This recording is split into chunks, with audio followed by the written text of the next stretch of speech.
شروع اللہ کا نام لے کر جو بڑا مہربان نہایت رحم والا ہے۔ حامیم عین سین قاف۔ اللہ غالب و دانا اسی طرح تمہاری طرف ہدایات بھیجتا ہے جس طرح تم سے پہلے لوگوں کی طرف وہی بھیجتا رہا ہے۔ جو کچھ آسمانوں میں اور جو کچھ زمین میں ہے سب اسی کا ہے، اور وہ بلند و برتر ہے، عظیم ہے۔ قریب ہے کہ آسمان اوپر سے پھٹ پڑیں اور فرشتے اپنے پروردگار کی تعریف کے ساتھ اس کی تسبیح کرتے رہتے، اور جو لوگ زمین میں ہیں ان کے لیے معافی مانگتے رہتے ہیں۔ سن رکھو کہ اللہ بخشنے والا مہربان ہے، اور جن لوگوں نے اس کے سوا کارساز بنا رکھے ہیں اللہ ان پر نگراں ہے اور تم ان پر داروغہ نہیں ہو۔ اور اسی طرح ہم نے تمہارے پاس قرآن عربی بھیجا ہے تاکہ تم اس مرکزی شہر یعنی مکے کے رہنے والوں کو اور جو لوگ اس کے ارد گرد رہتے ہیں ان کو خبردار کرو، اور انہیں قیامت کے دن کا بھی جس میں کچھ شک نہیں خوف دلاؤ۔ اس روز ایک فریق بہشت میں جائے گا اور ایک فریق دوزخ میں، اور اگر اللہ چاہتا تو ان کو یعنی تمام انسانوں کو ایک ہی جماعت کر دیتا، لیکن وہ جس کو چاہتا ہے اپنی رحمت میں داخل کر لیتا ہے، اور ظالموں کا نہ کوئی یار ہوگا اور نہ کوئی مددگار۔ کیا انہوں نے اس کے سوا دوسروں کو کارساز بنا لیا ہے؟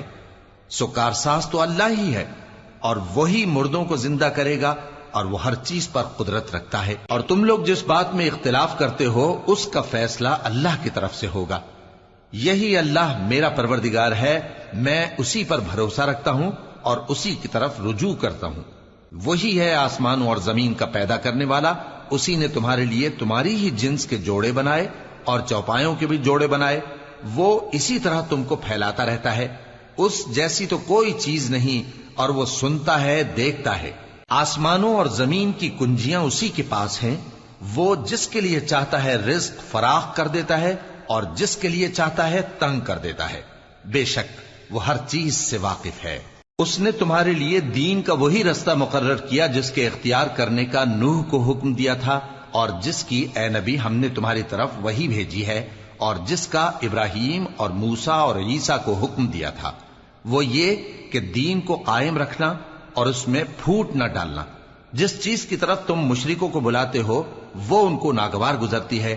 اللہ جس کو چاہتا ہے اپنی بارگاہ میں برگزیدہ کر لیتا ہے، اور جو اس کی طرف رجوع کرے اسے اپنی طرف کے رستے پر چلا دیتا ہے۔ اور وہ لوگ جو الگ الگ ہو گئے تو علم حق آ چکنے کے بعد آپس کی ضد سے ہوئے، اور اگر تمہارے پروردگار کی طرف سے ایک وقت مقرر تک کے لیے بات نہ ٹھہر چکی ہوتی تو ان میں فیصلہ کر دیا جاتا، اور جو لوگ ان کے بعد اللہ کی کتاب کے وارث ہوئے وہ اس کی طرف سے بڑے بھاری شک میں ہیں۔ تو اے نبی اسی دین کی طرف لوگوں کو بلاتے رہنا، اور جیسا تم کو حکم ہوا ہے اسی پر قائم رہنا، اور ان کی خواہشوں کی پیروی نہ کرنا، اور کہہ دو کہ جو کتاب اللہ نے نازل فرمائی ہے میں اس پر ایمان رکھتا ہوں، اور مجھے حکم ہوا ہے کہ تم میں انصاف کروں۔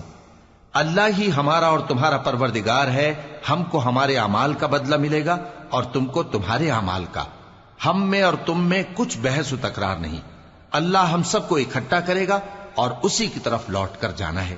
اور جو لوگ اللہ کے بارے میں بعد اس کے کہ اسے مومنوں نے مان لیا ہو جھگڑتے ہیں، ان کے پروردگار کے نزدیک ان کا جھگڑا باطل ہے، اور ان پر اللہ کا غضب ہے اور ان کے لیے سخت عذاب ہے۔ اللہ ہی تو ہے جس نے سچائی کے ساتھ یہ کتاب نازل کی اور عدل و انصاف کی ترازو بھی۔ اور تم کو کیا معلوم، شاید قیامت قریب ہی آ پہنچی ہو۔ جو لوگ اس پر یعنی قیامت پر ایمان نہیں رکھتے وہ اس کے لیے جلدی مچا رہے ہیں، اور جو مومن ہیں وہ اس سے ڈرتے ہیں اور جانتے ہیں کہ وہ یقینی ہے۔ دیکھو جو لوگ قیامت میں جھگڑتے ہیں وہ پرلے درجے کی گمراہی میں ہیں۔ اللہ اپنے بندوں پر مہربان ہے، وہ جس کو چاہتا ہے رزق دیتا ہے، اور وہ زور آور ہے، غالب ہے۔ جو شخص آخرت کی کھیتی کا طالب ہو اس کے لیے ہم اس کی کھیتی میں اضافہ کریں گے، اور جو دنیا کی کھیتی کا طلبگار ہو اس کو ہم اسی میں سے کچھ دیں گے، اور اس کا آخرت میں کچھ حصہ نہ ہوگا۔ کیا ان کے ایسے شریک ہیں جنہوں نے ان کے لیے ایسا دین مقرر کیا ہے جس کا اللہ نے حکم نہیں دیا؟ اور اگر فیصلے کے دن کا وعدہ نہ ہوتا تو ان میں فیصلہ کر دیا جاتا، اور جو ظالم ہیں ان کے لیے درد دینے والا عذاب ہے۔ تم دیکھو گے کہ ظالم اپنے اعمال کے وبال سے ڈر رہے ہوں گے اور وہ ان پر پڑھ کر رہے گا، اور جو لوگ ایمان لائے اور نیک عمل کرتے رہے وہ بہشت کے باغوں میں ہوں گے، وہ جو کچھ چاہیں گے ان کے پروردگار کے پاس موجود ہوگا۔ یہی بڑا فضل ہے، یہی وہ انعام ہے جس کی اللہ اپنے ان بندوں کو جو ایمان لاتے اور عمل نیک کرتے ہیں بشارت دیتا ہے۔ کہہ دو کہ میں اس کا تم سے کچھ صلہ نہیں مانگتا مگر تم کو قرابت کی محبت کا لحاظ تو چاہیے، اور جو کوئی نیکی کرے گا ہم اس کے لیے اس میں ثواب بڑھائیں گے۔ بے شک اللہ بخشنے والا ہے، قدردان ہے۔ کیا یہ لوگ یہ کہتے ہیں کہ پیغمبر نے اللہ پر جھوٹ باندھ لیا ہے؟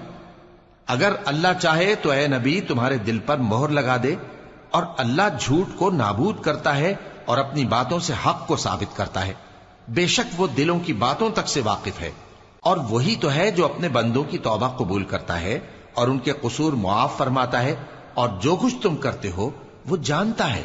اور جو لوگ ایمان لائے اور عمل نیک کرتے رہے ان کی دعا قبول فرماتا اور ان کو اپنے فضل سے مزید عطا کرتا ہے، اور جو کافر ہیں ان کے لیے سخت عذاب ہے۔ اور اگر اللہ اپنے سب بندوں کے لیے رزق میں فراخی کر دیتا تو وہ زمین میں فساد کرنے لگتے، لیکن وہ جس قدر چاہتا ہے اندازے کے ساتھ نازل کرتا ہے۔ بے شک وہ اپنے بندوں کو جانتا ہے، دیکھتا ہے، اور وہی تو ہے جو لوگوں کی نا امید ہو جانے کے بعد مے برساتا اور اپنی رحمت یعنی بارش کی برکت کو پھیلا دیتا ہے، اور وہ کارساز ہے، لائق حمد و ثنا ہے۔ اور اسی کی نشانیوں میں سے ہے آسمانوں اور زمین کا پیدا کرنا اور ان جانوروں کا جو اس نے ان میں پھیلا رکھے ہیں، اور وہ جب چاہے ان کے جمع کر لینے پر قادر بھی ہے۔ اور جو مصیبت تم پر واقع ہوتی ہے سو تمہارے اپنے کرتوتوں سے، اور وہ بہت سے گناہ تو معاف کر دیتا ہے۔ اور تم زمین میں اللہ کو عاجز نہیں کر سکتے، اور اللہ کے سوا نہ تمہارا کوئی دوست ہے اور نہ مددگار۔ اور اسی کی نشانیوں میں سے سمندر میں چلنے والے جہاز ہیں، پہاڑوں جیسے۔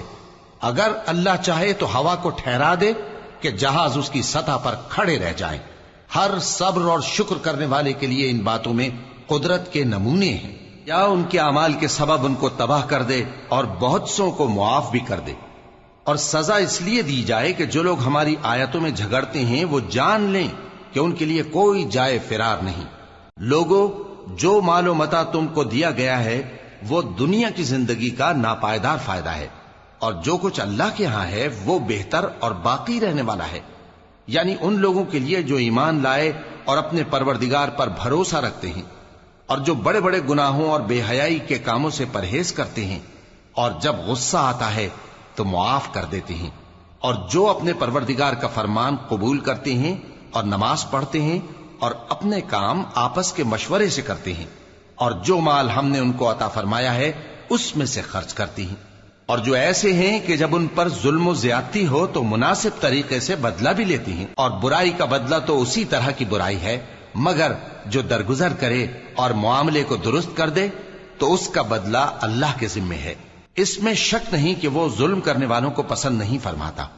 اور جس پر ظلم ہوا ہو اگر وہ اس کے بعد انتقام لے لے تو ایسے لوگوں پر کچھ الزام نہیں۔ الزام تو ان لوگوں پر ہے جو لوگوں پر ظلم کرتے ہیں اور ملک میں ناحق فساد پھیلاتے ہیں۔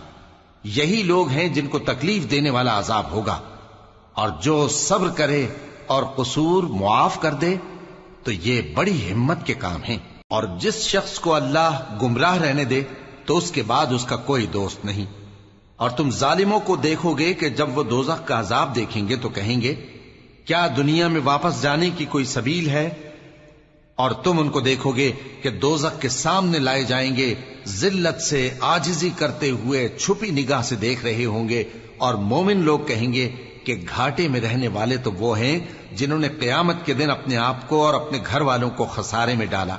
دیکھو کہ بے انصاف لوگ ہمیشہ کے دکھ میں پڑے رہیں گے، اور اللہ کے سوا ان کے کوئی دوست نہ ہوں گے کہ اللہ کے سوا ان کو مدد دے سکیں، اور جس کو اللہ گمراہ رہنے دے اس کے لیے ہدایت کا کوئی رستہ نہیں۔ ان سے کہہ دو کہ قبل اس کے کہ وہ دن جو ٹلے گا نہیں اللہ کی طرف سے آ موجود ہو، اپنے پروردگار کا حکم قبول کر لو۔ اس دن تمہارے لیے نہ کوئی جائے پناہ ہوگی اور نہ تم سے گناہوں کا انکار ہی بن پڑے گا۔ پھر اگر یہ منہ پھیر لیں تو ہم نے تم کو ان پر نگہبان بنا کر نہیں بھیجا، تمہارا کام تو صرف احکام کا پہنچا دینا ہے۔ اور جب ہم انسان کو اپنی رحمت کا مزہ چکھاتے ہیں تو وہ اس سے خوش ہو جاتا ہے، اور اگر ان کو انہی کے اعمال کے سبب کوئی سختی پہنچتی ہے تو سب احسانوں کو بھول جاتا ہے۔ بے شک انسان بڑا ناشکرا ہے۔ تمام بادشاہت اللہ ہی کی ہے، آسمانوں کی بھی اور زمین کی بھی۔ وہ جو چاہتا ہے پیدا کرتا ہے، جسے چاہتا ہے بیٹیاں عطا کرتا ہے اور جسے چاہتا ہے بیٹے بخشتا ہے، یا ان کو بیٹے اور بیٹیاں دونوں عنایت فرماتا ہے، اور جس کو چاہتا ہے بے اولاد رکھتا ہے۔ وہ تو جاننے والا ہے، قدرت والا ہے، اور کسی آدمی کے لیے ممکن نہیں کہ اللہ اس سے بات کرے مگر وحی کے ذریعے یا پردے کے پیچھے سے، یا کوئی فرشتہ بھیج دے تو وہ اللہ کے حکم سے جو اللہ چاہے القا کرے۔ بے شک وہ بلند و برتر ہے، حکمت والا ہے۔ اور اسی طرح ہم نے اپنے حکم سے تمہاری طرف روح القدس کے ذریعے سے قرآن بھیجا ہے۔ تم نہ تو کتاب کو جانتے تھے اور نہ ایمان کو، لیکن ہم نے اس کو نور بنایا ہے کہ اس سے ہم اپنے بندوں میں سے جس کو چاہتے ہیں ہدایت کرتے ہیں۔ اور بے شک اے نبی تم سیدھا رستہ دکھاتے ہو، یعنی اس اللہ کا رستہ جو آسمانوں اور زمین کی سب چیزوں کا مالک ہے۔ دیکھو سب کام اللہ کی طرف رجوع ہوں گے اور وہی ان میں فیصلہ کرے گا۔